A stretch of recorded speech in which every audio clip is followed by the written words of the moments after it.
రక్షించండి. వృక్షో రక్షితి రక్షిత, గావో రక్షితి రక్షిత. అదేవిధంగా వేదాన్ని రక్షించండి. మన ఆది విజ్ఞానం వేదం. ఆ వేదంలో భగవద్వైభవము, భాగవత వైభవము, ఆచార వైభవంతో పాటు భగవానుడు మనకు జన్మలు లేకుండా చేయాలనుకొని భగవంతుడే జన్మలెత్తుతున్నాడు. మన జన్మ వృధానా సదానా అని మనమే ఆలోచించుకోవాలి. భగవానుడి యొక్క దివ్య జన్మలన్నీ కూడా పంచ ఉపనిషన్మయ జన్మలు.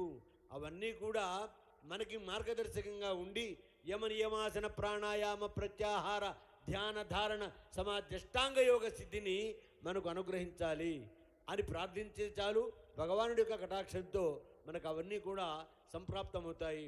నల్లంతిగల్ ఆచార్య స్వామి వారు జన్మ గురించి ప్రస్తావించారు. జన్మనా భారతీయత్వం వాచా సంస్కృత భారతి నాల్పస్య తపసఫలం అన్నది వేదోక్తి.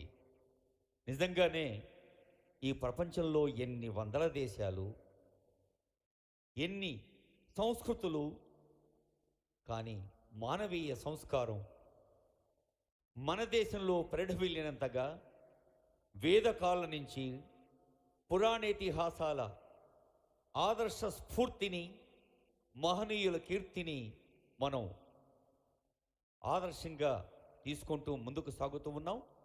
ఈ విమానాన్ని తెలంగాణ ప్రభుత్వం, దేవాదాయ ధర్మాదాయ శాఖ, యాదగిరిగుట్ట దేవస్థానం బంగారు కాంతులతో ప్రపంచానికి అందించనున్న శుభవేళ. ఈ పవిత్ర క్షేత్రం నుంచి యావత్ ప్రపంచవ్యాప్త భక్తులకు శుభాశీస్సులు, శుభాకాంక్షలు అందిస్తున్న వేళ.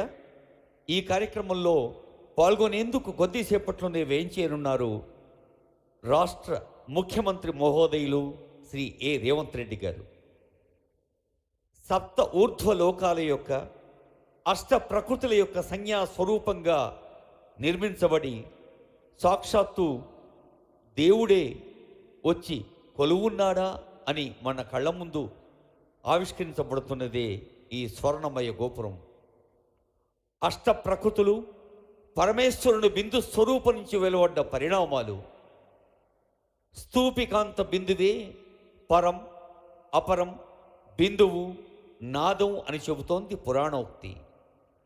దేవాలయం యొక్క అంతర్యామి పరమాత్మ వసించే జగత్ యొక్క సంగ్రహ రూపంగా, శిల్పి విమాన శిఖరాంతం ఉన్న స్తూపికాగ్ర బిందు సంజ్ఞచే ఆత్మస్వరూపంగా, శిఖరం వ్యక్తావ్యక్తాన్ని, అక్కడి నుంచి పెరిగిన విమానం చివరి భాగం బ్రహ్మాండాన్ని, శుకనాశం క్రింద నుండి క్రమంగా వైశాల్య స్థౌల్యాల పెంపుతూ ఒక్కొక్క గుణం పెరుగుతూ పంచభూతాల్ని విమాన స్వరూపంలో ఒక్కొక్క భూమినే పొడవు, వెడల్పు, ఎత్తులు పెంచుతూ ఆయా భూమికల హద్దుల మీద పట్టీలు తీరుస్తూ అధిష్టానం దాకా పెంచి అష్ట ప్రకృతి సంజ్ఞల్ని విమానంలో చూపి నిర్మాణం అనర్చమంటోంది భారతీయ శిల్పశాస్త్రం, ఆగమశాస్త్రం.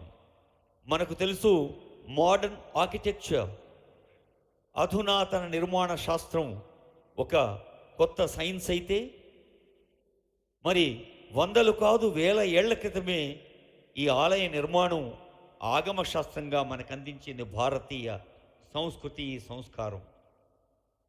కింది నుంచి పైకి చూచినప్పుడు పంచభూతాలు ఒకదానితో ఒకటి అన్వయించుకుంటూ బ్రహ్మాండం పరమేశ్వరులో లీనమయ్యే స్తూపికాగ్ర బిందువు దాకా క్రమంగా విమానానికి అందించి ఈ